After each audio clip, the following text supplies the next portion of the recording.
तर शेतकऱ्याला आपण खूप कुचित वृत्तीनं बघतोय. आंदोलन केलं किंवा MSP मागितली किंवा योग्य भाव मागितला, मिळाला तर शेतकऱ्यांचे प्रश्न सुटतील, असा आपला एक धारणा आहे, ती चुकीची आहे. बायका नाचवतो शेतकरी, काय दारू पितो, व्यसनाधीनता करतो, हे कमेंट केले जातं. आपल्याकडे जर शेतकरी खरंच कळायचं असेल ना, तर एकदा फक्त करून बघा. एकच सीझन करा, 3 महिने करा शेती, तुम्हाला सगळं कळेल.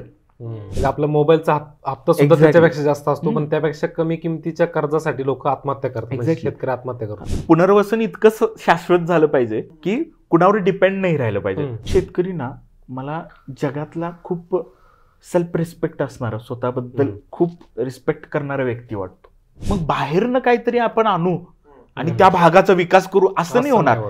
त्या भागामध्ये जे आहे ना, त्याचा विकास केला तर आपोआप त्या भागाचा विकास होईल किंवा त्या शेतकऱ्याचा विकास होईल. कित्येक मंत्री संत्री पण म्हणतात मी पण शेतकरी आहे. तर नावावर 7-12 असणार म्हणजे शेतकरी. शेतकरी म्हणजे त्याची व्याख्या काय, हितपर्यंत आपल्याला जावं लागेल. गावातनं जर भारत देश आत्ता बघितला तर तो खूप पॉझिटिव्ह आहे, खूप पॉझिटिव्ह आहे.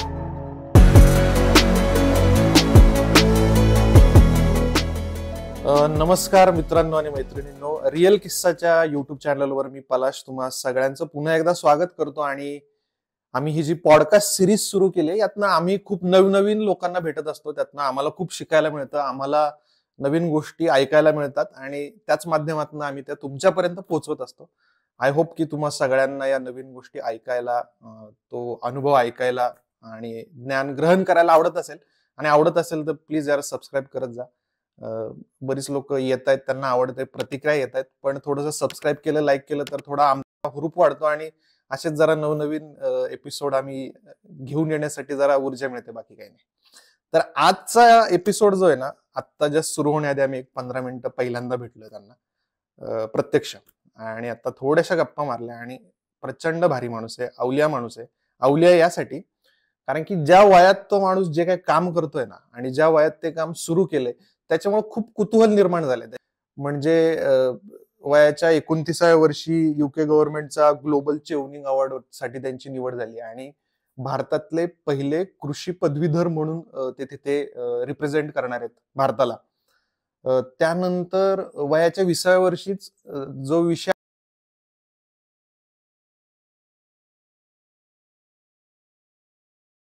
होते त्याच्यावरती काम करावं असं एका माणसाला वाटलं, एका मुलाला वाटलं वयाच्या 20व्या वर्षी. असा हा अवलिया माणूस आहे, ज्याला विविध फेलोशिप मिळाल्यात. म्हणजे टीसची म्हणू नका, IIT मुंबईची म्हणू नका, खूप सारे अवॉर्ड्स मिळालेत. तरुण तेजांकित किंवा आपला राज्य पुरस्कार असेल, खूप सारे अवॉर्ड्स मिळालेत. तर असा हा अवलिया कलाकार नाही, अवलिया माणूस. आणि तो कलाकार पण आहे. बोलता बोलता जरा त्यांच्याशी चर्चा करताना कळलं तो कलाकार पण आहे. पश्चिम महाराष्ट्रातला, कोल्हापुरातला श्री विनायक हेगाणा आपल्यासोबत आज गप्पा मारायला आलेत. आणि आज त्यांचा प्रवास आणि त्या प्रवासातनं ते ज्या विषयात काम करतात त्या संबंधीचे प्रश्न, समस्या आणि उत्तर असं सगळं आपण जाणून घेऊ. येस. तर मला बोलल्या बोलल्या पहिलं हेच प्रश्न पडला की कोल्हापुरातला मुलगा विनायक, पश्चिम महाराष्ट्र, समृद्ध भाग, पाणी, ऊस, चहा पित नाही पण तू तरी पाणी, ऊस एवढं सगळं आहे, आणि त्याला वयाच्या 20व्या वर्षी असं वाटलं की बाबा शेतकरी आत्महत्येवरती काम करावं. असं का वाटलं? मुळात बालपण मला खूप महत्वाचं वाटतं ह्या टप्प्यावर येण्यासाठी. कारण एका गावातनं, खेडेगावातनं आलेला, सगळीकडे आजूबाजूला शेती आणि शेतीचं वातावरण होतं. बरोबर. मी राहत होतो खेडेगावात, पण माझं शिक्षण सगळं शहरात जायचं. तर मध्ये 5 किलोमीटरचं अंतर फक्त, कृष्णा नदी, आणि एका पुलामुळं 2 जिल्हे बनतायत अशा मी पूर्ण भागात वाढलेलो. त्यामुळे ते खूप इंटरेस्टिंग होतं. लहानपण सगळं जात होतं. आणि ते जात असताना शेती, पारंपरिक गोष्टी, माझ्या स्वतःच्या शेतात ऊस होता आणि तो माझे काका किंवा आई वडील किंवा कुटुंबासोबत शेतात जाणं, काम करणं, आणि ते जवळनं प्रश्न बघत होतो. कोल्हापूरचं फेमस कॉलेज आहे जिथं नांगरे पाटील आणि R. माधवन त्यांनी सगळे शिकले, आणि ते राजाराम कॉलेज, करेक्ट. हां, तर ते माझ्या समोरच, आणि ते असं व्हिज्युअलायझेशन की अरे आपण पण असं काहीतरी करू, आणि त्याच्यामुळे मी तिकडे गेलो. तर ते ऍग्रिकल्चरचं सगळं सुरू झालं शिक्षण, आणि मग ऍग्रिकल्चरच्या शिक्षणामध्ये ते उमगत गेले की अरे शेती, शेतीच्या पद्धती, आपल्याला काय करायचं आहे. आणि त्यावेळी माझ्या शिक्षकांनी एक प्रोफेसर पिसाळ सर म्हणून होते, तर त्यांनी असं एक सांगितलेलं की शेतकऱ्याला टेक्नॉलॉजी आली किंवा नवीन काही पण आलं, पण तो जोपर्यंत ऍक्सेप्ट करत नाही सायकोलॉजिकली, मेंटली, तोपर्यंत काही चेंज येत नाही. आणि हे मला असं वाटतं माझ्या पर्सनॅलिटीवर त्याचं खूप मोठं इम्प्रेशन पडलं. हे एका क्लासमधलं त्यांचा पॉईंट होता. आणि मग मी शेतकऱ्याच्या मानसिकतेच्या पॉईंट ऑफ व्ह्यूने सगळा विचार करायला लागलो. मला असं एक कॉमनली वाटतं, मी आता ह्या जगाच्या पातळीवर पण लोकांना भेटतोय, बघतोय, त्यावेळी असं लक्षात येतं की आपण जिथून येतो ना, आणि जे आपलं गाव किंवा रूट असतं ना, ते खूप आपल्याला मोठं करतं किंवा पुढे घेऊन जातं. कशा अर्थानं की तो शोध ना स्वतःचा असतो की मी कोण आहे, मला काय करायचं आहे, आणि तो कधी स्ट्रगल नाही वाटत किंवा फ्रस्ट्रेशन येत नाही. म्हणजे आत्तापर्यंतची, पण जिथं आपल्याला असं काहीतरी कॉम्पिटिशन येते ना, तिथं फ्रस्ट्रेशन यायला लागतं असं मला वाटतं. कारण ती जर्नी ज्यावेळी मी म्हणजे मी जे जगत होतो त्यावेळी पण खूप आनंदी होतो, म्हणजे मजा येत होती की अरे मी ट्रान्झॅक्शन स्वतःचं पण बघतो की अरे मी इथं होतो. म्हणजे इंटरेस्टिंग असं की मी मिरजवरनं सांगलीला फक्त व्याख्यानं ऐकायला जायचो.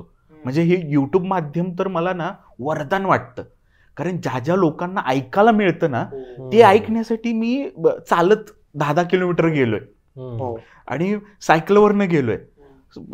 त्या उन्हाळ्याच्या सुट्टीत, म्हणजे सांगली कोल्हापूरकडे व्याख्यानमालेचं कल्चर खूप चांगलं आहे, अजूनही आहे.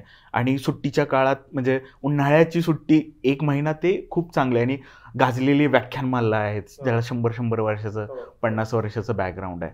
तर ते ऐकणं आणि त्या लोकांना ऐकत ते व्हिज्युअलाइज करणं की रे आपल्याला असं काही करता येईल का, किंवा मला असं व्हायचं आहे, किंवा मला असं काही करता येईल का, किंवा मला लोकांना भेटण्याचा आनंद जे असतो, किंवा नेटवर्किंग किंवा संपर्क वाढवणं, ते मला वाटतं तिथून सगळं. कारण आई वडील, भाऊ, काही नातेवाईक जवळचे, ते सोडून एका सामान्य कुटुंबातल्या आलेल्या माणसाचं मोठं जग नसतं. आणि मग माध्यम काय नव्हतं, आणि आपण एखादा लेख लिहिला किंवा आपल्याला काय वाटतंय, मनात खदखद होते एक युवक म्हणून, तर त्या युवकाला एक माध्यमच नव्हतं जे आत्ता इतकं सहज उपलब्ध आहे.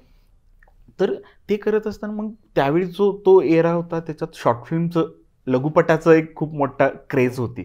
आणि मग त्या ह्याच्यात मी लघुपट केला अवकाळ नावाचा. अवकाळमधनं असं मांडण्यात आलं की शेतकऱ्यांनी आत्महत्या न करता काय केलं पाहिजे. आणि मग त्याच्यात मी लिहायचं संयोजन आलं. माझा एक मित्र होता डोंगरे म्हणून, तर त्याचं तो काही एक्सपेरिमेंट केलेला होता, आणि मग त्याचं शूटिंग डिरेक्शनची मदत मिळाली. ऍक्टिंग मी शेतकऱ्याची केली. माझ्याच कॉलेजमधले जे माझे सिनियर ज्युनियर मित्र होते, जे ऍक्टिंगमध्ये कुठंतरी कल्चरलमध्ये यायचे, त्यांना पिकअप केलं, आणि ती शॉर्ट फिल्म बनली. पण शॉर्ट फिल्म बनणं आणि त्या प्रोसेसमध्ये मला खूप काय काय काय काय मिळत गेलं. कारण मी त्या सुसायडल थॉटबद्दल, कारण म्हणजे काय म्हणतात ते, कल्चरली आपल्याकडे शिक्षणामध्ये काय शिकवलं जातं की बाबा बी कसं घ्यायचं, चांगलं कुठलं वाण घ्यायचं, शेती कशी करायची, आणि हे टिपिकली आपल्याकडे शेती कशी करायची हे शिकवलं जातं. पण सोशोलॉजी किंवा सोशल पॉइंट ऑफ व्ह्यू शेतीकडे बघण्याचा, किंवा एंटरप्रेन्योरशिप शेतीकडे बघण्याचा, किंवा साहित्यात्मक शेतीकडे बघण्याचा, हे शॉर्ट फिल्मच्या प्रोसेसमध्ये उमगायला लागला. आणि शेतकऱ्यांचा प्रश्न नेमका काय.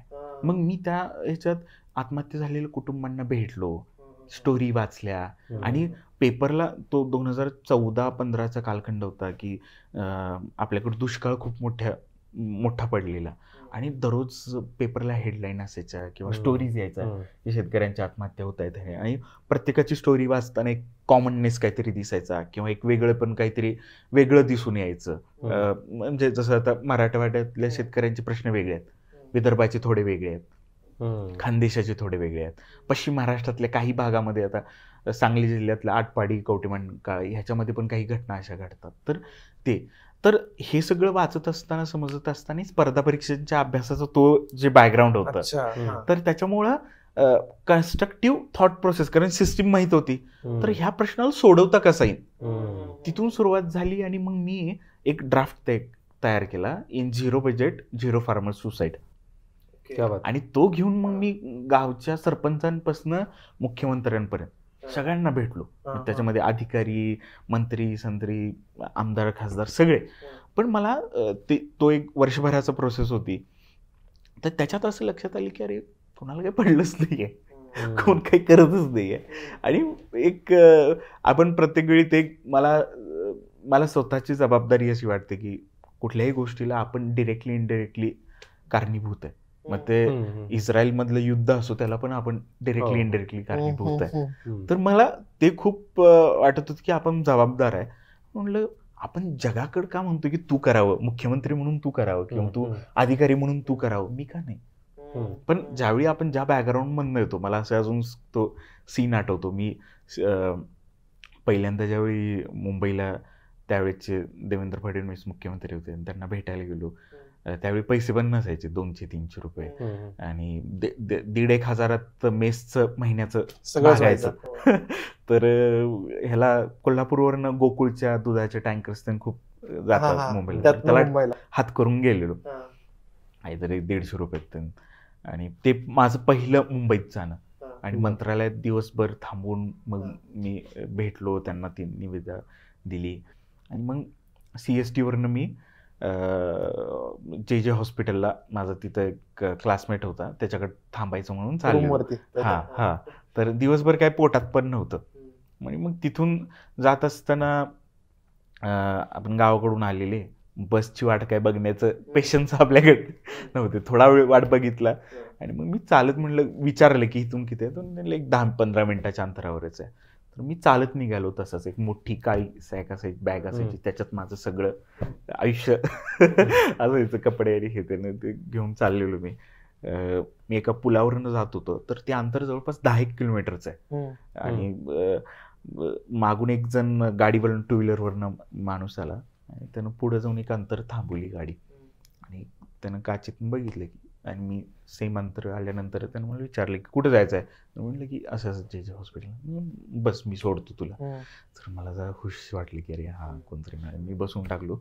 पण दुसऱ्या मिनिटाला असं चक्र सुरू झालं की अरे आपण किडनॅप तर नाही झालो ना. मुंबईत पहिल्यांदा आलोय आणि सगळं ते आपण लक्ष्मीकांतचे फॅन, ते पिक्चर सगळे तसे बघितलेले, तर ते डोक्यात तोपर्यंत त्यानं आणलं, सोडलं. मुंबईचे ही पण खासियत आहे घामासोबतच. हा, इंटरेस्टिंग, लोक मदत करतात. इंटरेस्टिंग, खूपच सुंदर ते होतं. मी त्याला विचारलं की थँक्यू म्हणलं मी पहिल्यांदा त्यांना. आणि त्यानं म्हणलं की मला एक प्रश्न विचारायचा आहे. तर म्हणले हा विचार. म्हणलं तुम्ही मला मदत का केली. मला ते असं एकदम स्ट्राईक होतं की अरे ह्यानं मला मदत का केली, काय इंटेन्शन होतं त्याचं असं. तर मला असं म्हणलं की ज्यावेळी मी पाठीहून येत होतो त्यावेळी पुढे जाऊन मी आरशात बघितलं आणि मला लक्षात आलं की हे मुंबईत पहिल्यांदा आले पाखरू, तर ह्याला आपण मदत करावी. दुसरी गोष्ट, जर तू हात केली असतीस ना तर मी तुला मदत केली नसती. तू जसं तुला शक्य होतं तसं तू चालत राहिलास म्हणून मी तुला मदत केली. तर मला माझ्या आयुष्याचा तो टर्निंग पॉईंट होता. आजपर्यंत मला कोणी मदत करो अगर न करो, किंवा मला जे सपोर्ट सिस्टीम पाहिजे ती मिळो न मिळो, मला एखादी गोष्ट वाटली, मी माझ्या लेवलला काय करता येते ह्याचा पहिल्यांदा प्लॅन करतो आणि सुरू करतो. मग नंतर असं की हे समाजाचं काम आहे, सोसायटीचं आहे, कुणाला पटतं कुणाला नाही पटत, लोक येतात, जोडतात, होतात, पुढं गोष्टी होत राहतात. पण मला असं वाटतं की मागच्या 10 वर्षात त्या टप्प्यापर्यंत आलो की अरे हे कुठंतरी थांबावं. आणि मग ते शॉर्ट फिल्ममुळं तो सेन्सिटिव्ह शेतकरी आत्महत्या या विषयावर तो जागृत झाला. आणि त्या दरम्यान मला तो एक किस्सा महत्त्वाचा आहे. व्याख्यानमालेचं जे होतं, डॉक्टर सुनील कुमार लवटे म्हणून कोल्हापूरचे साहित्यिक आहेत आणि सामाजिक क्षेत्रातलं एक मोठं काम आणि नाव व्यक्ती आहे. तर त्यांची माझी एकदा भेट झाली व्याख्यानमालेच्या संदर्भातच. आणि आम्ही एकत्र एका गाडीतनं प्रवास करत होतो 3-4 तासापुरता. मग आमचं असंच हे सगळं चर्चा की मग तुला काय करायचं आहे. आणि मग ते म्हणले की माझा तोच प्रश्न होता की मला काहीतरी वेगळं करायचं. तर तू शेतकऱ्याचा मुलगा, शेतीचं शिक्षण घेतलंयस आणि मग तुला साहेब का बनायचं आहे. आणि मग UPSC सहज सोडणं मला तिथं झालं त्या प्रश्नाशी की अरे हां हे खरं आहे. मग आपण वेगळं काय करणार, कारण आजूबाजूला म्हणजे आमच्या त्या ॲग्रिकल्चरच्या बॅकग्राऊंड कल्चरमध्ये आम्ही फर्स्ट इयरपासूनच आमच्या जेवायला एक तहसीलदार, उद्या झोपायला DYSP, उद्या नाश्त्याला कोणतरी कलेक्टर, म्हणजे हे सगळी सोबतची असतात. त्यामुळे त्यांना खूप जवळनं बघता आलं, त्यांचं आयुष्य समजता आलं. त्या सिस्टीमच्या बाहेर असताना त्यांची थॉट प्रोसेस, आत गेल्यानंतरची थॉट प्रोसेस, त्यांचं बिहेवियर किंवा त्यांना काय वाटतंय आता, तर हे खूप जवळनं बघता आलं. त्यामुळं तो एक अवेअरनेस होता की बाबा आपण आज जरी गेलो तरी काय करू शकणार आहे, काय आपल्याला जमणार आहे, काय जमणार नाहीये, त्यामुळे आपल्याला वेगळं काय करता येईल का. तर म्हणजे माझ्या पुढे असं 2 पर्याय होते की स्वतःचं करिअर बघू की मला काय वाटते मनाला ते करू, ज्याच्यामध्ये अनसर्टिनिटी, अनसिक्युरिटी, फ्युचर काहीच माहित नाही, काही दिसत नाही, अंधार आहे, सपोर्ट कुणाचंच नाहीये, गायडन्स कुणाचंच नाहीये. म्हणजे मी त्या सगळ्या प्रवासात इतक्या सोशल वर्कर किंवा अधिकारी ह्या सगळ्या लोकांना बघितलं की मला शेतकरी आत्महत्या थांबवायचे, तुम्हाला काय वाटतंय, काय केलं पाहिजे, मला बेसिक थॉट माझा हा आहे, असं असं केलं पाहिजे असं मला वाटतं, तुम्हाला काय वाटतं. तर मला तो गायडन्स कुणाकडंच आला नाही. आणि मग उलट तो थॉट रिव्हील होत होत आत्ता जो एक मॉडेल म्हणून आलं, म्हणजे शेतकरी आत्महत्या रोखण्याचं पिरॅमिड मॉडेल म्हणतो, जे शिवारचं खासियत आहे. ही शिवारची स्थापना, मग मला थोडं थांबायचं, मग ती कधी झाली म्हणजे या प्रवासात? मग हे आता आपण इथपर्यंत झालो, तू ते स्पर्धा परीक्षा थोड्या बाजूला ठेवून तुला जे उमगलंय, आणि खूप इंटरेस्टिंग गोष्ट आहे की तुला ते शॉर्ट फिल्म करत असताना ती कशी झाली, काय झाली ते आपण नको बोलायला, पण त्या प्रोसेसमध्ये जे उमगलं त्यातनं तुला वाटलं की नाही मला हे करावं वाटतंय, काम करावं वाटतंय. मग यातनं शिवार कसं आलं, शिवार फाउंडेशन? शिवार संसद युवा चळवळ अशा नावानं मी काम सुरू केलं आधी. तर शिवार संसद म्हणजे काय, तर शिवारात म्हणजे शेतीत शेतकऱ्याच्या बांधावर संसद म्हणजे काय की संसदेमध्ये ज्या पद्धतीने चर्चा, डिस्कशन, हाणामारी, प्रश्नांवर बोललं, पॉलिसीबद्दल बोललं जातं, तसं शेतकऱ्याच्या बांधावर त्याच्या प्रश्नांबद्दल झालं पाहिजे. मग ह्याचं लीडर कोण, हे लीड कोण करणार? भारत युवकांचा देश आहे, तर युवा, मी युवक आहे तर युवा. आणि चळवळ का, मुवमेंट का, कारण चळवळीतनं काहीतरी ठोस काहीतरी पार्श्वभूमी येते, त्याच्यातनं घुसळण होते विचारांची, आणि त्याला काहीतरी दिशा मिळते समाजाला किंवा व्यवस्थेला, म्हणून चळवळ. मग ती शिवार संसद युवा चळवळ अशा नावानं 2015ला सुरू झालं. तर मी प्रत्येक कॉलेजेस, माझ्या क्लासमध्ये म्हणजे वेगवेगळ्या, जसं मी आता समज 3rd इयरला होतो तर मी 1st year, 2nd year, 4th year सगळ्यांच्या क्लासेसमध्ये जाऊन सरांची रिक्वेस्ट करून, परमिशन घेऊन तिथं जाऊन माझं मांडायचो. कारण सगळी शेतकऱ्यांचीच मुलं की बाबा शेतकरी आत्महत्या थांबवायचे, तर आपल्याच मायबापांना मदत करायची असेल तर माझं एक हे मॉडेल किंवा हा विचार आहे की शेतकरी आत्महत्या करण्याच्या आधी त्याला प्रिव्हेंट केलं पाहिजे. तर कसं केलं पाहिजे, तर त्याच्याशी आपण जाऊन बोलू, त्याच्या अडचणी असतील गव्हर्नमेंट लेवलला कोऑर्डिनेट करू, त्यांना कम्युनिकेट करू. हे जे ते 0 बजेट ती केव्हाची गोष्ट आहे? म्हणजे ती 2015ची आहे. म्हणजे शिवार नंतरची गोष्ट नाही, आधीची गोष्ट. ते काहीच होत नाहीये म्हणून शिवारची स्थापना किंवा काम सुरू झालं. पण त्यावेळी काहीच काय म्हणतात ते परत सपोर्ट सिस्टीम किंवा कसं करायचं हे माहित नव्हतं. तर मग हाच विचार केला की आपल्याकडं स्ट्रेंथ काय आहेत, तर सगळी शेतकऱ्यांचीच पोर आहेत, कॉलेज आहे आणि पूर्ण महाराष्ट्रातली सगळी मुलं आहेत, तर त्यांच्याशी जाऊन बोलायला लागलो. आणि तुमच्या गावामध्ये तीच मुलं ही चळवळ पुढे करेक्ट मग व्हॉलंटियर्स तयार झाले. मग आम्ही पहिला टप्पा काय केला, मला जवळचं कुठलं, तर सांगली जिल्हा. मग मी सगळा अभ्यास काढला आणि सांगली जिल्ह्याची आत्महत्या झालेल्या शेतकऱ्यांची यादी काढली पूर्ण कलेक्टर ऑफिसमधनं. आणि त्याच्यातनं मग आम्ही 3 गावं ठरवली, एक टेम्पो केला, त्याच्यासाठी काही लोकांनी कंट्रीब्यूट केलं. आणि माझ्याच कॉलेजमधले विद्यार्थी घेऊन, जवळपास 50 विद्यार्थी घेऊन आम्ही 1 दिवस गेलो पूर्ण, आणि त्या गावात आत्महत्या झालेल्या कुटुंबांना भेटलो. तर आणि मग त्या प्रवासात मला लक्षात काय आलं, शेतकरी आत्महत्या करतो आणि तो एक व्यक्ती म्हणून त्याचं अस्तित्व संपतं किंवा निघून जातो, पण त्याचा प्रश्न असतो ना, तो अजून आहे तसंच राहतो, तो प्रश्न संपत नाही. आणि मला असं वाटलं की ते प्रश्न सोडवण्याची सुरुवात झाली पाहिजे कुठंतरी, कारण प्रिव्हेन्शन करणं हे खूप मोठं टास्क होतं. तर म्हणलं ज्यांच्या घरी चुकून हे झालंच, त्यांना त्याच्यातनं बाहेर कसं काढता येईल त्याच्यासाठी प्रयत्न. मग जाऊन आम्ही बोलायचो, ते काउन्सिलिंग टाईप सगळं हे व्हायचं. तर त्याच्यात एक ऑब्झर्वेशन आलं की ज्या ज्या कुटुंबांमध्ये 10-10 वर्ष झालेत, 5 वर्ष झालेत, ते कुटुंब, ती स्त्री, ती माईमाऊली अजून त्याच परिस्थितीत आहे. परिस्थिती बदललीच नाही, परिस्थिती अजून वर्स्ट झाली, कारण की माणूस गेला घरात, करता माणूस गेला. आणि आपल्याकडं जी एकूण व्यवस्था आहे, मग तिचा तो जो कोण शेतकरी गेला त्याचा भाऊ, मग ती व्यवस्था, घर फुटतं, शेतीच्या वाटण्या होतात नाहीत होत. काही कुटुंबांमध्ये आपल्याकडे अजून त्याच वडिलांच्या नावेत शेती आहेत, तर त्या फुटलेल्या नसतात, त्याच्यामुळे सरकारी मदत मिळत नाही. असं ते कॉम्प्लिकेटेड सगळं होऊन ते सगळं झालेलं. तर मग आम्ही ती सांगलीपासून सुरुवात केली. मला तो ट्रॅक कळाला. मग मी काय करायचो, शुक्रवारपर्यंत माझं कॉलेज असायचं. शुक्रवारी संध्याकाळी मी पूर्ण मराठवाडा, विदर्भ घेतला. पहिल्यांदा मग मी वर्ध्याला गेलो. म्हणजे 2 मिनिटं मला समजण्यासाठी, एका बाजूला ग्रॅज्युएशन सुरू आहे, कॉलेज सुरू आहे, बरोबर, आणि दुसऱ्या बाजूला हे काम, हे पॅरल सुरू आहे. तर ते मल्टीटास्किंग तो एक होता. त्याच दरम्यान मी डॉमिनोजमध्ये पार्ट टाइम जॉब करायचो. म्हणजे ते असं होतं की 7 ते 11 डॉमिनोजमध्ये पार्ट टाइम जॉब करायचं. मला 40 रुपये मिळायचे तासाला. त्याच्यातनं हे कारण घरी माझे वडील तोपर्यंत रिटायर्ड झालेले, फायनान्शियल थोडे हे होते. मग म्हणलं की आपलं काय करता येईल का, मग त्याच्यातनं मी सुरू केलं ते. आणि रात्री मग 12, ज्यावेळी तरुण तुर्क म्हातारा करत होतो, तर रात्री 12 ते पहाटे प्रॅक्टिस चालायची, तालीम चालायची. आणि मग परत मी थोडं म्हणजे मेडिटेशन आणि ह्याच्यात होतो, त्याच्यामुळं खूप एनर्जी खूप चांगली होती, त्यामुळे थोडं झोपून देन मॅनेज व्हायचं. आणि मग परत 9 ते 5 कॉलेज, असं ते सगळं सर्कल चालायचं. तर मग शुक्रवारी कॉलेज संपलं की निघायचं. मग तोपर्यंत सगळा माझा अभ्यास, की बीड जिल्हा झालं, जालना जिल्हा झालं, औरंगाबाद जिल्हा झालं. तर आत्महत्येचा जे आता माझे सगळे सिनियर किंवा जे आहेत त्यांचे संपर्क काढून तिथल्या जे कलेक्टर ऑफिसमधनं आत्महत्या झालेली यादी काढायची. तर युपीएससीचं स्पर्धा परीक्षेचं तिथं ते वापरलं, अप्लाय केलं. ते संपर्क वापरायचे, त्यांच्याकडनं ती माहिती घ्यायची, सॉर्टिंग करायचं.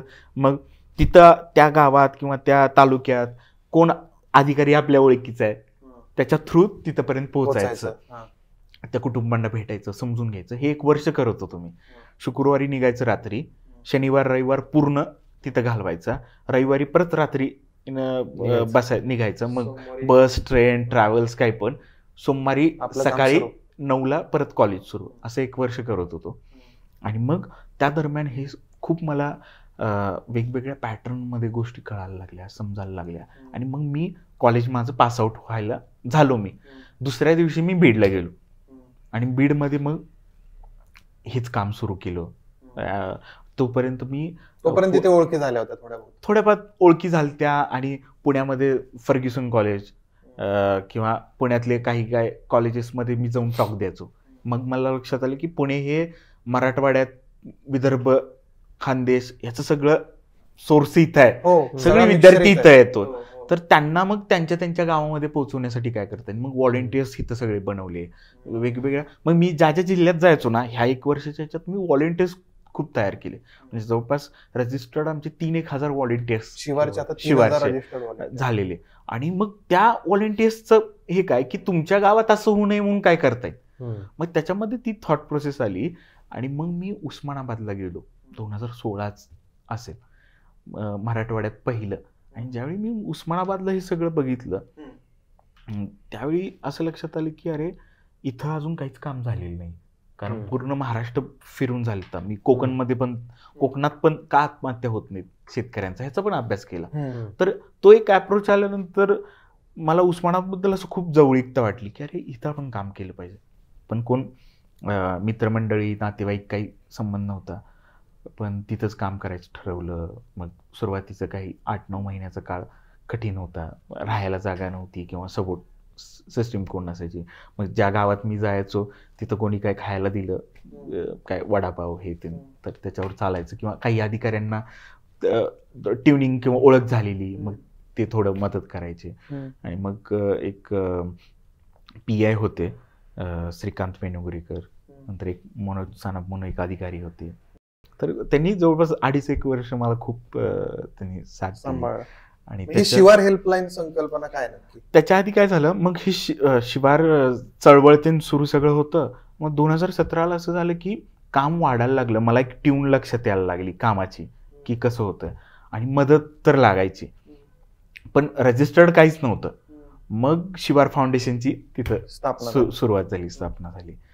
आणि मग हे मी ज्या ज्या गावांमध्ये जाऊन काम करायचो ना, त्यावेळी असं लक्षात आलं की अरे हे खूप मोठं आहे. आणि शेतकरी माझा नंबर घ्यायचे पर्सनल फोनचा, आणि मी जिथून आलो ना 25-30 मिस कॉल येऊन पडायचे, मला हँडलच व्हायचं नाही. आणि रिस्पॉन्सिबल पर्सनॅलिटी म्हणून मी एकटाच होतो, बाकी व्हॉलंटियर्स ते होते.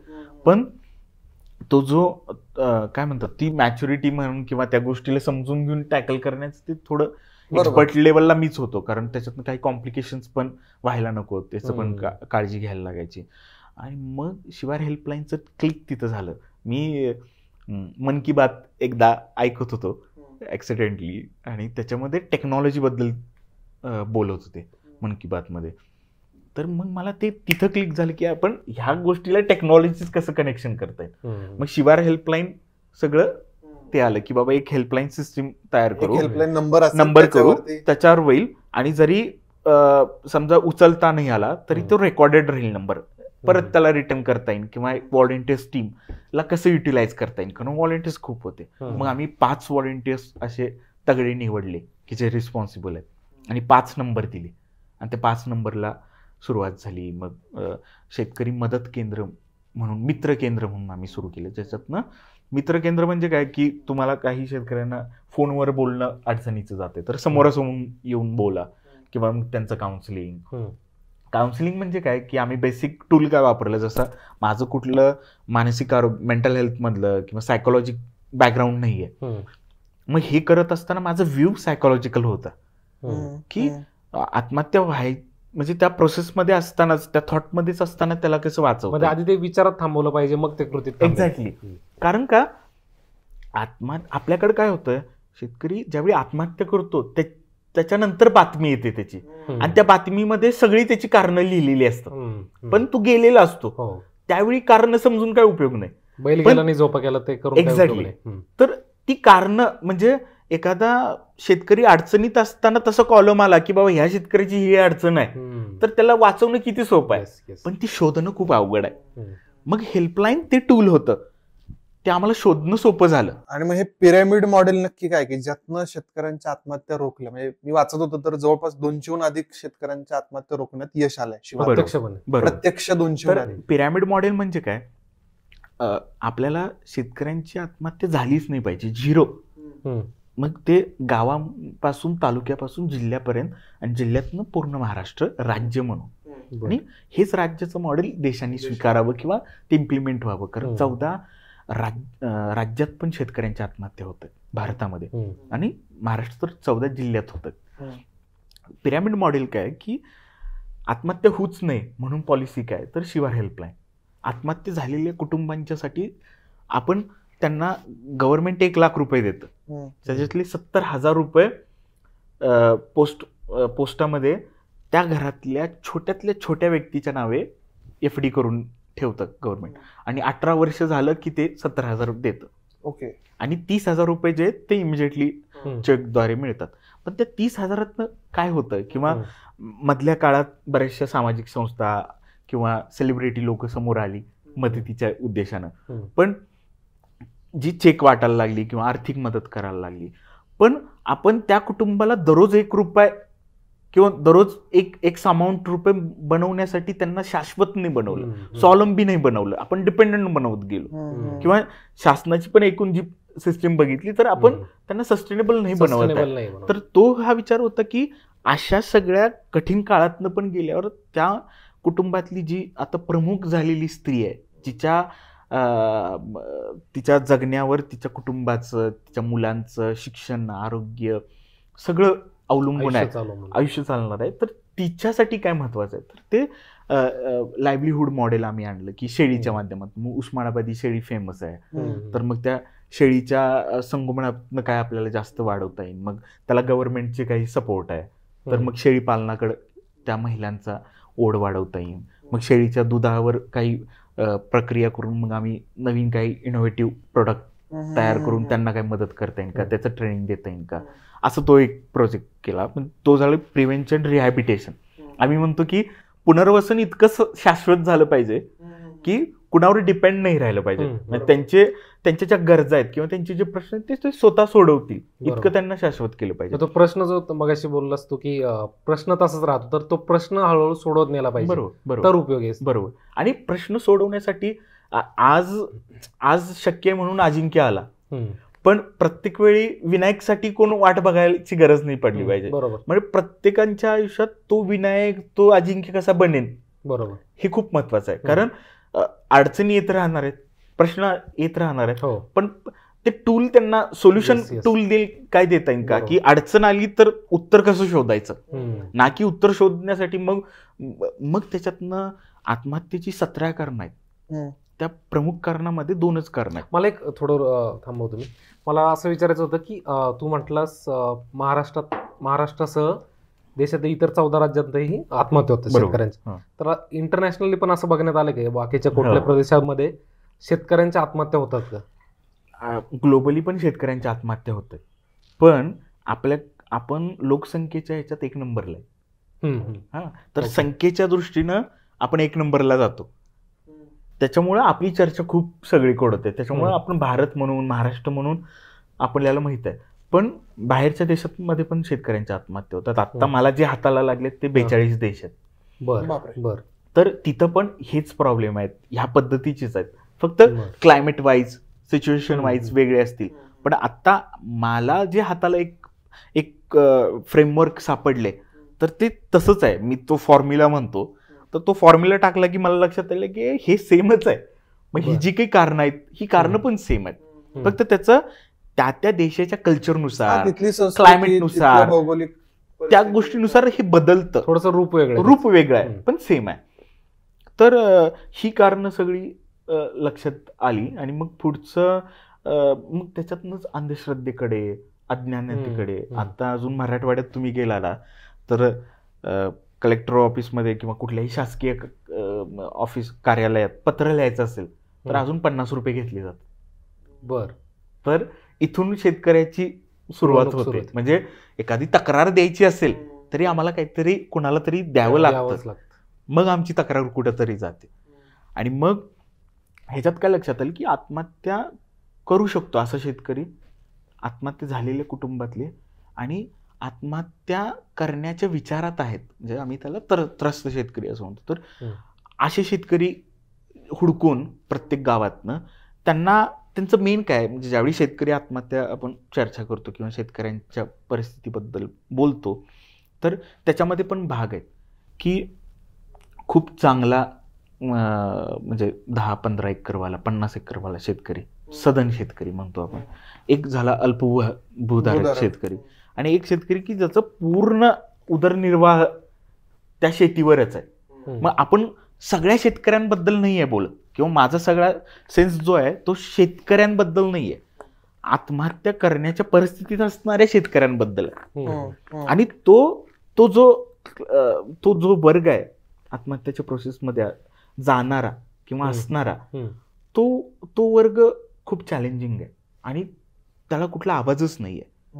म्हणजे मी 5,000 रुपयासाठी एका शेतकऱ्याने आत्महत्या केलेली बघितल्या. तेच मी बघितलंय की आपण म्हणजे आपला मोबाईलचा हप्ता सुद्धा त्याच्यापेक्षा जास्त असतो, पण त्यापेक्षा कमी किमतीच्या कर्जासाठी लोक आत्महत्या करतात, शेतकरी आत्महत्या करतात. आणि जास्तीत जास्त 1.5 लाख रुपये मी बघितले.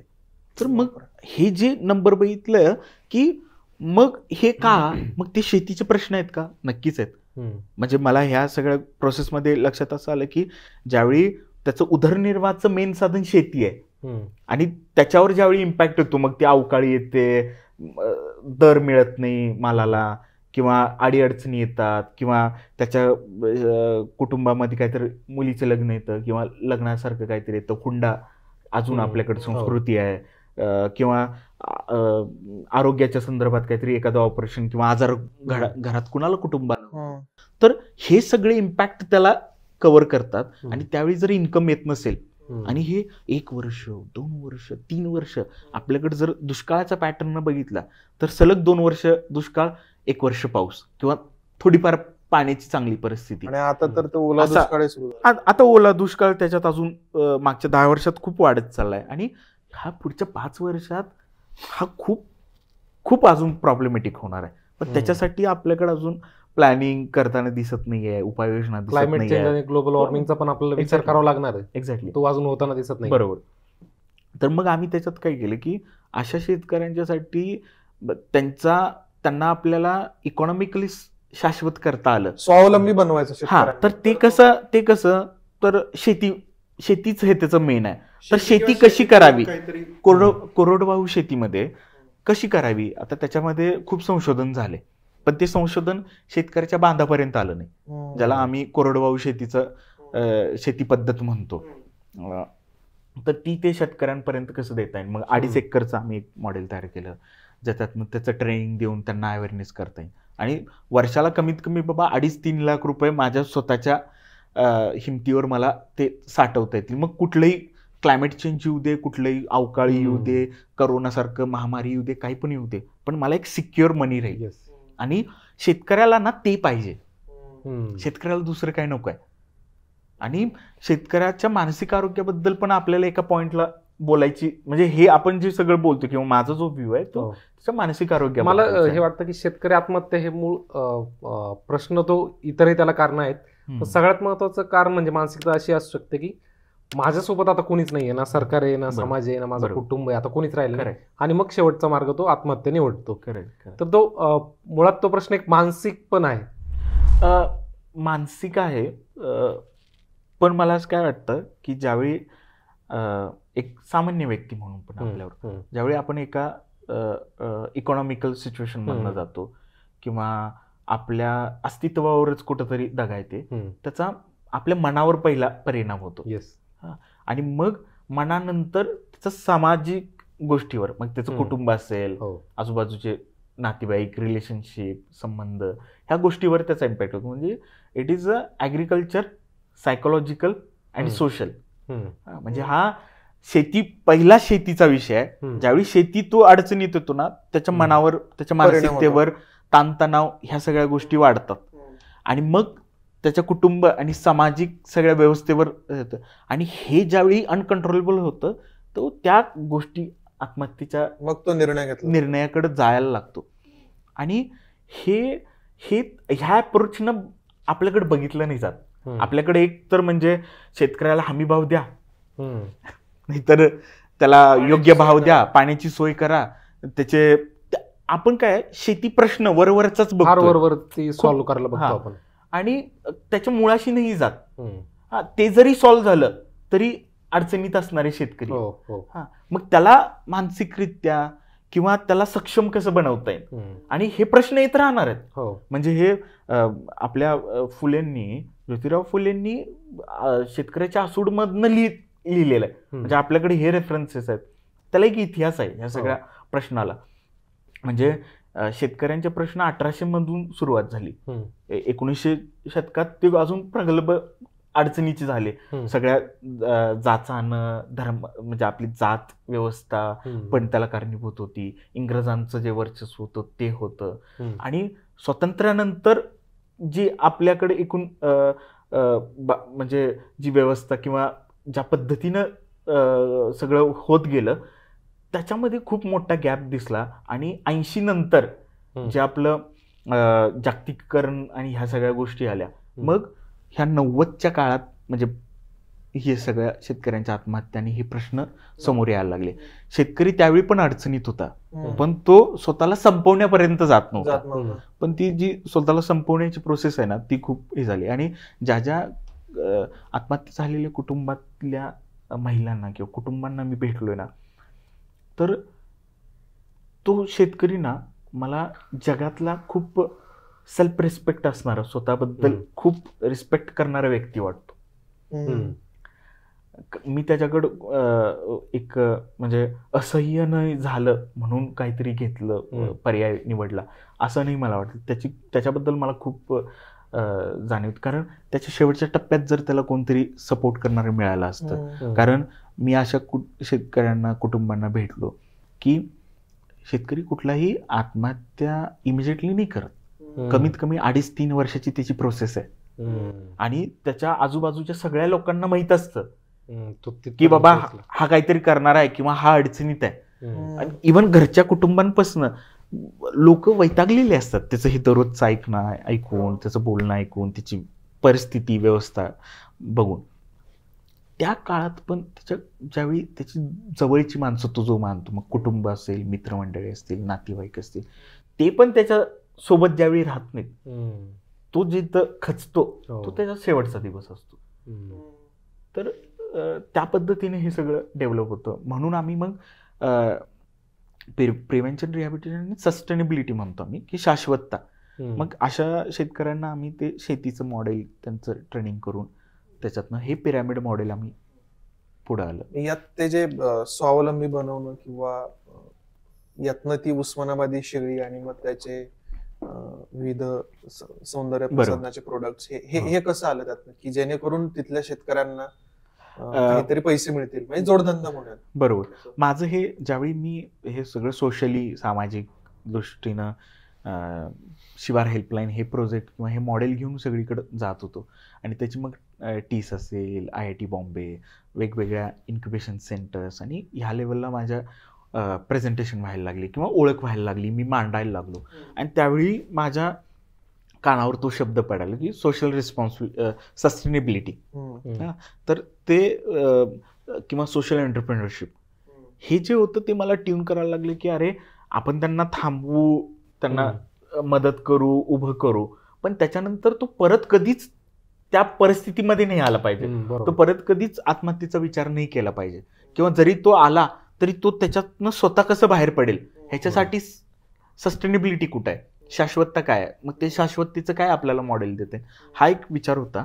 आणि मग मी म्हणजे जम्मू काश्मीरपर्यंत सगळा प्रवास केला, प्रत्येक राज्यात गेलो, आणि तिथं म्हणजे आपल्या महाराष्ट्रापेक्षा पण वर्स्ट कंडिशन असणारे जे जिल्हे आहेत, राज्य आहेत, तिथं त्या महिलांचं लाईव्हलीहूड कसं क्रिएट केलं जातं, त्या शेतकऱ्यांचं कसं एकूण सगळा आर्थिक व्यवहार चालवला. राजस्थानसारखं राज्य असेल तर मग मला तिथं लक्षात आलं की अरे तिथं त्यांच्या जागेमध्ये जे युनिक आहे त्या गोष्टीवर त्यांनी काम केले आणि त्याला मार्केटेबल केलंय, जे अवेलेबल आहे आणि जे युनिक आहे. एक्झॅक्टली. मग बाहेरनं काहीतरी आपण आणू आणि त्या भागाचा विकास करू असं नाही होणार.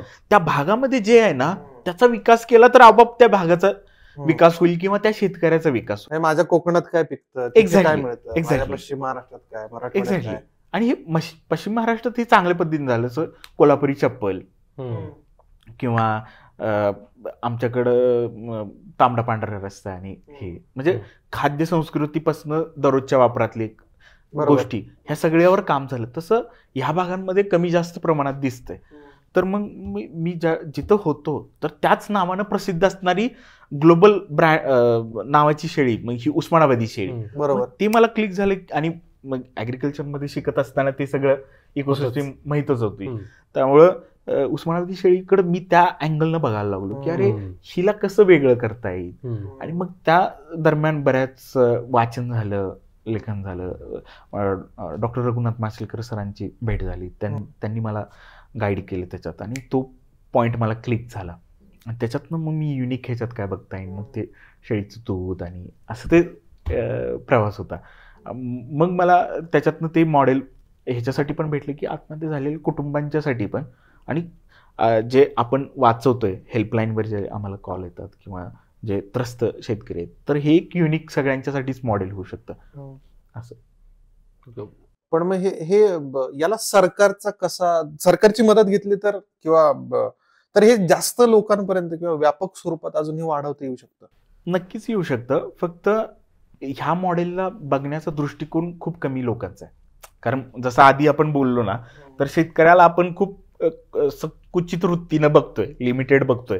शेती प्रश्न म्हणजे अमुक एवढाच, किंवा आंदोलन केलं किंवा MSP मागितली किंवा योग्य भाव मागितला, मिळाला तर शेतकऱ्यांचे प्रश्न सुटतील, असा आपला एक धारणा आहे, ती चुकीची आहे. कारण एक मी दंतकथा आहे की एक हत्ती असतो भला मोठा, तो जर मारायचा असेल तर तो एका बुलेटमध्ये मारला जात नाही, त्याचे सगळे अंग वेगवेगळे करून मारायला लागतं. म्हणजे आधी सोंड कापली, मग पाय कापले, मग शेपट कापली, मग मधून थोडं कापलं, असं त्याला डिस्ट्रॉय केलं जातं, तरच मोठा हत्ती मारला जातो.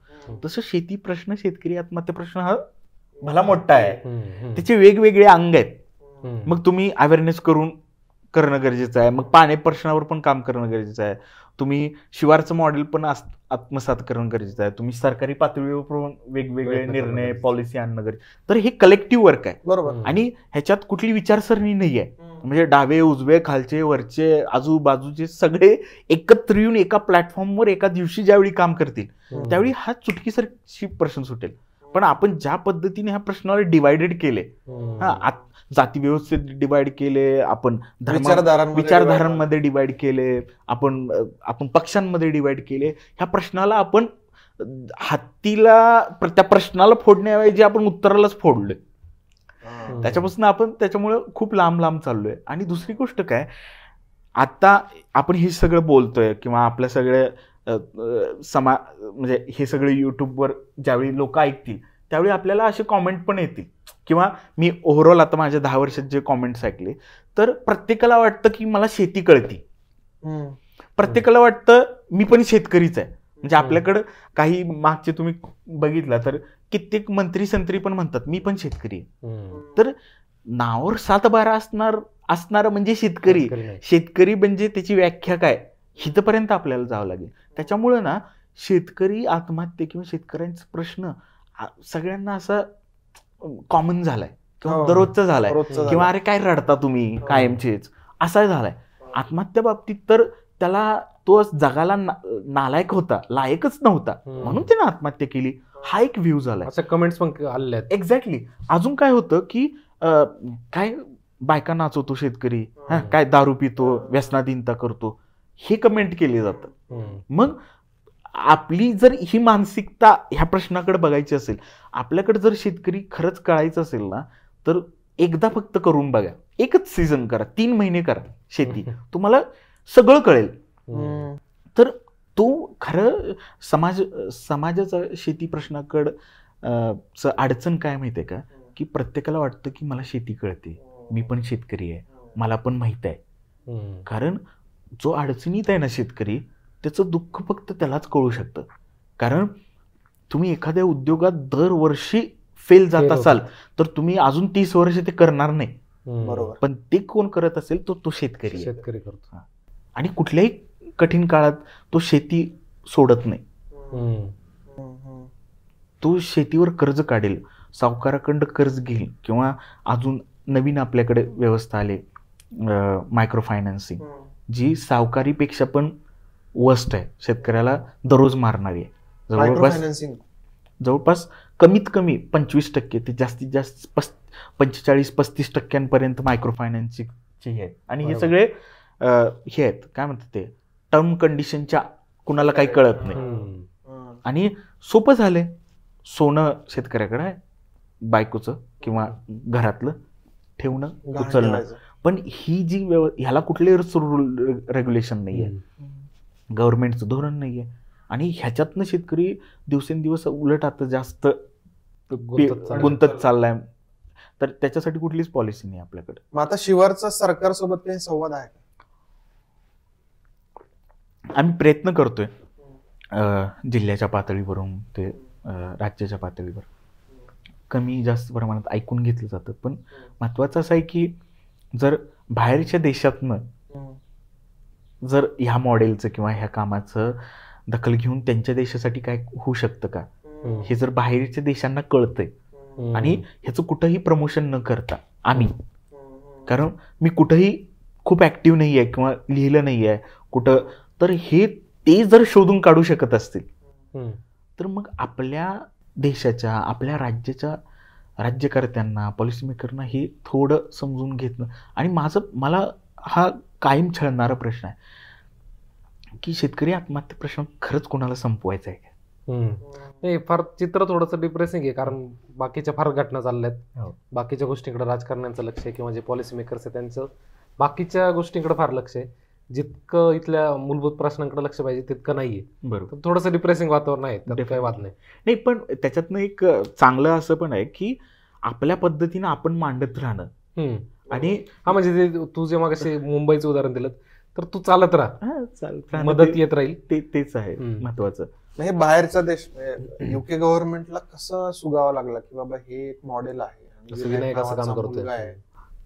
मी एका ऑर्गनायझेशन सोबत म्हणजे हे शिबाराला ते सपोर्ट करत होते मेंटल हेल्थच्या ह्याच्याने, कारण मला ते बॅकग्राऊंड नव्हतं, तर ते काही मला गायडन्स त्यांनी करत होते. तर त्यांच्याकडून त्यांना कळालं आणि त्यांनी बोलवून घेतलेलं मला जून महिन्यामध्ये मागच्या वर्षी. तर त्यावेळी मी इंडस्ट्रेटिव्ह एडिंबर्गमध्ये हे सगळं बोललो, मांडलो आणि तिथून मग हे सगळं त्यांना कळालं. पण ते भविष्यात पहिल्यांदा पॉलिसी जगाच्या पातळीवर आणतील आपल्या मदतीच्या म्हणजे सपोर्टमध्ये. पण महाराष्ट्रात ते लवकर झालं तर महाराष्ट्राला खूप गरज आहे. आणि वेगळ्या बजेटची गरज नाही आहे याला, कुठल्याही आर्थिक सपोर्टची गरज नाही. हा फक्त व्ह्यू आहे. हा व्ह्यू जर कळाला ना तर एका शेतकऱ्याला न्याय देता येईल, एक शेतकऱ्याला वाचवता येईल ना आपल्याला त्या शेवटच्या टप्प्यामध्ये त्याच्या. आणि हे खूप सोपं आहे तसं, पण ते कसं आपण बघतो त्याच्याकडं. आणि शेतकऱ्यांना पण मला असं वाटतं की आता तुम्ही कुठल्याही परिस्थितीत असाल ना तरी आपल्याकडं कुठले कुठले मॉडेल आत्ता सुरू आहेत. आता एका शेतकरी शेती करण्याची पद्धत संपुष्टात येत चालली आहे, तर आपल्याला गट शेती काय आहे, किंवा आता जर गट शेतीमधलं पुण्यातलंच एक मोठं उदाहरण ज्ञानेश्वर बोडके सरांचं आहे. तर ते आपल्याला काय आत्मसात करता येईल का? मग शेतकऱ्यांनी पण आता थोडं प्रगल्भ वेगळ्या पद्धतीने बघितलं पाहिजे. आता त्याच्या पुढचा टप्पा जाऊन भारतातली यशस्वी एकमेव 1000 कोटीची टर्नओव्हर असणारी FPO farmer producer company Sahyadri farms नाशिकची जी आहे, हा विलास शिंदे सरांचे, ते तर विलास शिंदे सरांचं जे त्याच्यातली मानसिकता, ते जे काय ज्या पद्धतीनं काम करतात, म्हणजे आता त्यांचे 10,000 पेक्षा जास्त शेतकरी सभासद आहेत, 1000 शेतकऱ्यांपासून सुरुवात झालेली. तर हे त्या जिल्ह्यामध्ये काम होतंय आता, म्हणजे त्याच्याबद्दल डाऊट नाही. पण ह्या विजननं सगळे एकत्र येऊन गेले. जसं पाणी फाउंडेशनचं काम आहे, तर त्यांनी इर्जिक शेती एक कॉन्सेप्ट त्यांचा आहे. इर्जिक शेती म्हणजे आपण गावातले 100 शेतकरी आहेत, तर आपण सगळे 100 शेतकरी मिळून एकमेकाच्या शेतात पण काम करायचं, एकमेकाची शेती पण कसायची, खरेदी विक्री सगळं आपणच करायचं. आणि ते माझी शेती होण्यापेक्षा आपली शेती होते. त्याच्यातनं ना सुखदुःखामध्ये हे होतं. आधी आपल्या लहानपणात हे सगळं होतं, पण ते तुटत गेलं. मग त्याच्यात म्हणजे गावाचं राजकारण, जात धर्म सगळे येऊन वेगवेगळी गटतट निर्माण झाली. पण आता ते परत पाणी फाउंडेशनच्या माध्यमातून जे पुढे येतं ते खूप चांगलं आहे. तर असे खूप काय काय प्रयोग होत आहेत. जसं आमिर हबीब म्हणतायत की शेती कायद्यांच्या बाबतीत ते बोलतात की हे बदलले पाहिजेत, हे तर क्लेशदायक आहेत आणि शेतकऱ्यांच्या आत्महत्येचं मूळ ह्या कायद्यांमध्ये असं मानलं जातं. तर मांडणी करणारे खूप वेगवेगळे लोक आहेत, जेन्युनली मांडतात. आता राजू शेट्टी साहेब आहेत, तर ते ऊस शेती, आता मी ज्या भागात तर मी बघितलंय लहानपणी आम्ही 200-150 मी 100 रुपये टनाला दर देत त्यांना बघितलंय 2004-5च्या काळातला. तिथून आज जवळपास 3000 पर्यंतचा दर आहे. तर इतक्या पटीनं तर त्यांनी एका व्यवस्थेला तरी न्याय देता आला त्यांच्या प्रत्येक जण आपल्या बाजूने प्रयत्न करतो. एक्झॅक्टली स्वामीनाथन आयोगाची शिफारसी लागू करायला. करेक्ट. पण आता काय झालंय, मला असं वाटतं की स्वामीनाथन आयोग किंवा वेगवेगळे आधीचे जे 90च्या 2000च्या काळातली जे रेकमेंडेशन होते ते आता कालबाह्य झालेत. त्याच्या पुढचं आता कोणीतरी सरकारनं किंवा व्यवस्थेनं मला काहीतरी द्यावं हे नाहीये.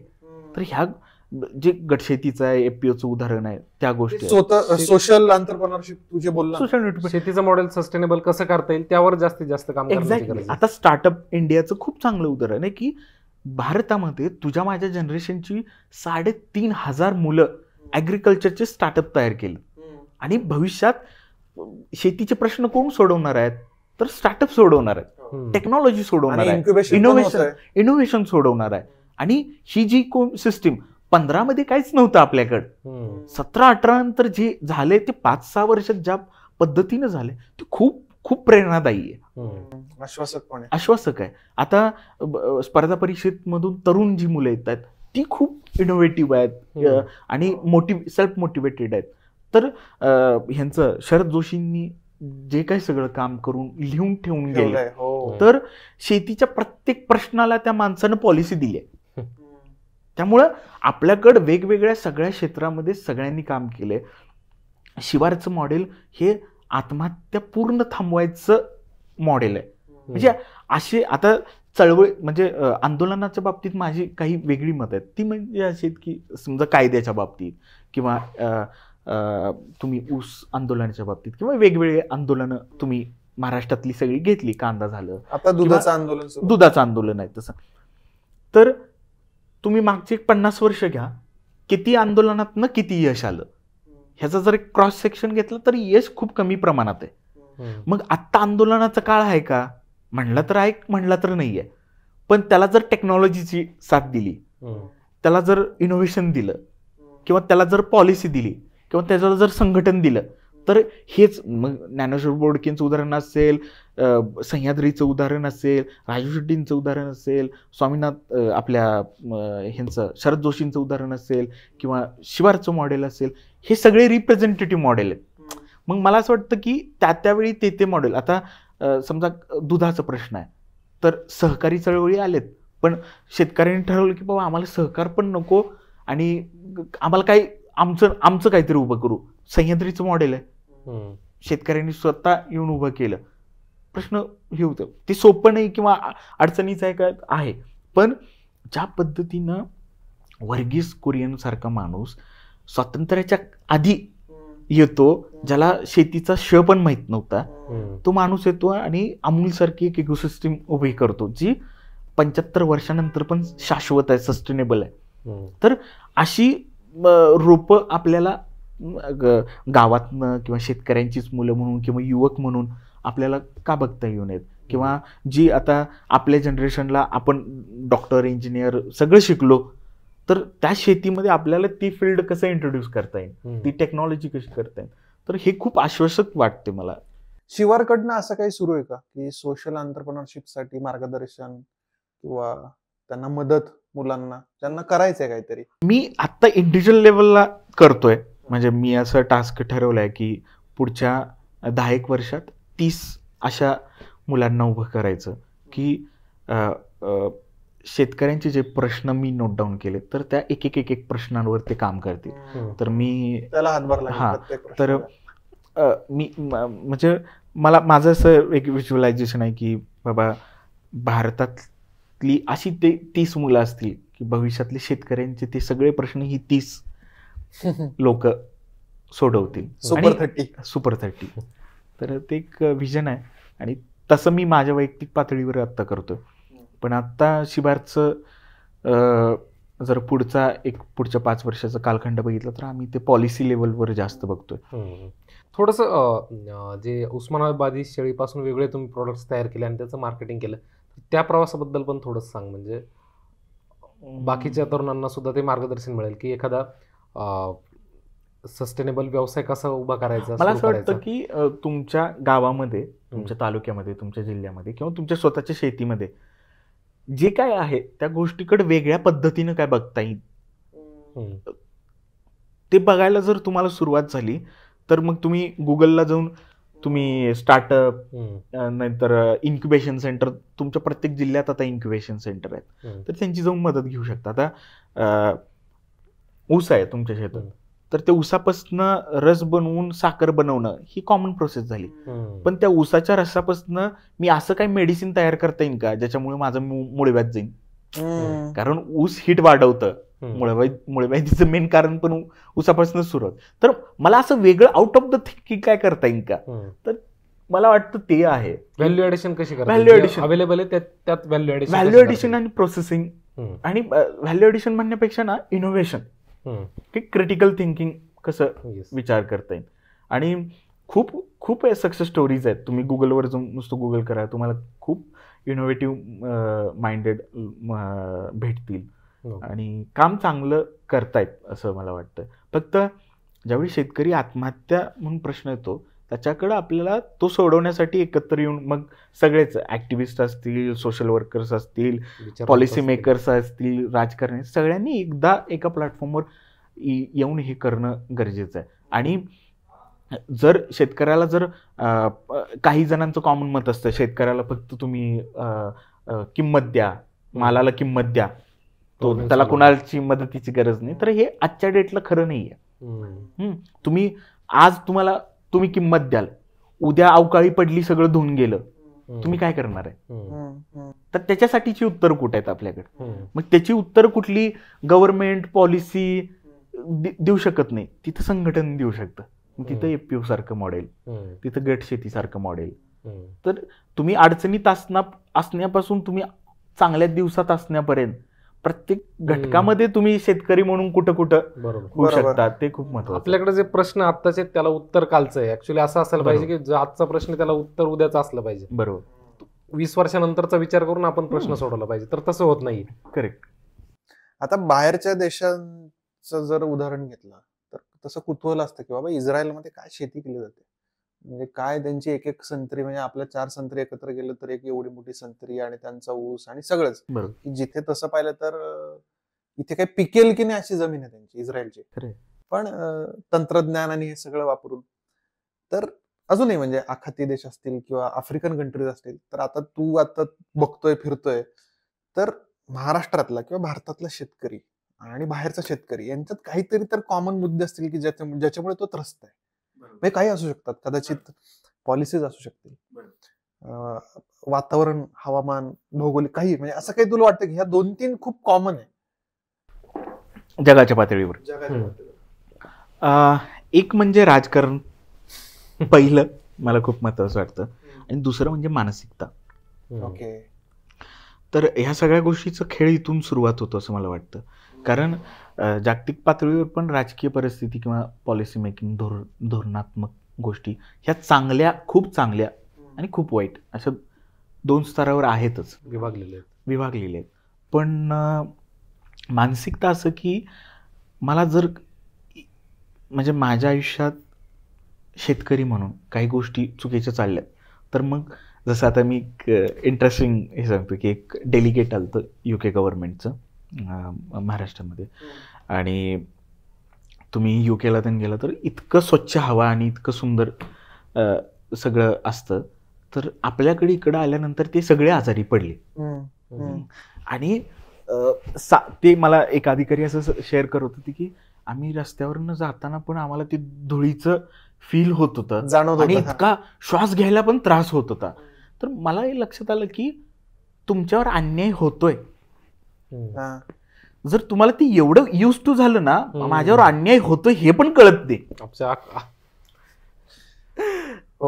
तर ते तसं आहे की तुम्हाला कळते की बाबा अरे हे आपण इतके युज टू झालोय परिस्थितीशी, आपल्याला वाटतच नाही की माझ्यावर अन्याय होतं, मला वाटतच नाही की अरे माझा हा हक्क आहे, मला वाटतच नाही की अरे हे माझे कर्तव्य आहेत, मला वाटतच नाही की हे माझ्या जबाबदारी आहेत. हा, आणि आपली गफलत खूप आहे. आपल्याला वाटतं की सरकारने हे करावं किंवा अमुक ह्यानं काहीतरी करावं, अरे पण माझी कर्तव्य कुठे आहेत?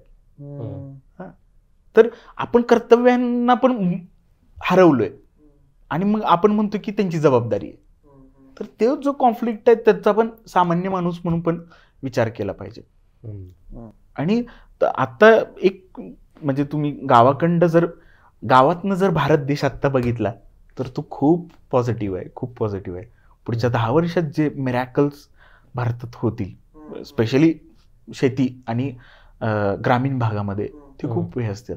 आता जो लीडर किंवा जो दिशा देणारा माणूस असेल ना, तो खालून आलेला असेल, कारण त्याचं रूट खूप स्ट्रॉंग असेल आणि ते रूट जगाचं असेल, ते फक्त भारतापुरतं मर्यादित नसेल. हे खूप मोठं चांगलं चित्र आहे. आणि आपल्यासारख्या यंग जनरेशनचं जी एक विचारसरणी आहे, कारण आपण ना आपलं 90s किड्स हे मला अफलातून वाटतात, कारण आपण ना ते जे काय ट्रान्झिक्शन बघतोय अजून पण, म्हणजे आपल्यासाठी प्रत्येक 3 वर्ष आता ट्रान्झिक्शन आहे. आणि कारण तुम्ही एकदमच काही टेक्नॉलॉजी नव्हती आणि एकदम टेक्नॉलॉजी वापरली, म्हणजे 70-80 ती मंडळी बघितली तर आपण ती ओके ठीक आहे, म्हणजे त्यांच्यासाठी एकदम 100% ट्रान्झॅक्शन होतं. पण आपल्यापासून आपण ते जे बघितलं ते मला खूप वेगळ्या पद्धतीनं, आणि ह्याच सगळ्या परिस्थिती म्हणजे आत्तापर्यंतची युट्यूबर्स किंवा जी वेगवेगळ्या माध्यमांमध्ये आता चांगले काम करणारी तरुण मंडळी आहेत, त्यांचं बॅकग्राऊंड तू बघितलंस किंवा ऑब्झर्वेशन केलंस तर मला असं जे दिसतं ना की ती ज्या परिस्थितीने ज्या कालखंडातनं आलीत ना त्यांनी ते शिकलेत खूप त्याच्यात, त्या प्रवासात शिकले, खूप शिकलेत. आणि प्रत्येकाची एक स्टोरी आहे, जर्नी आहे आणि ती रूटपासून आहे. आणि आश्वासक आहे आणि हेच भारताला पुढे घेऊन जाणार आहे. इंटरेस्टिंग आहे. क्या बात. धन्यवाद. या पॉझिटिव्ह नोटवरती आपण एंड करू आणि मजा आली. मस्त पॉझिटिव्ह चित्र आहे आणि ते एका गावखेड्यातनं वर येणार आहे सगळं. नक्कीच. हे ऐकून मजा आली, भारी वाटलं. धन्यवाद. आणि तुम्हाला हा पॉडकास्ट जर आवडला असेल थँक्यू तर मला इथं बोलवल्याबद्दल दोघांना पण. थँक्यू. आम्हाला ऐकायला मिळालं आणि कदाचित सगळ्या प्रेक्षकांना ऐकायला मिळालं, त्यामुळे तेही थँक्यू म्हणतो. आणि मी ऐकतो तुमचे सगळे विषय, मला खूप आवडतात आणि मी सगळ्यांना आव्हान पण करेन की नक्की तुम्ही सबस्क्राईब करा. न सांगता हे आहे. मला मनापासून असं वाटलं की नक्कीच म्हणजे ह्यांचे कष्ट किंवा त्यांचा जो थॉट प्रोसेस आहे खूप मला आवडला तरुण मंडळी म्हणून.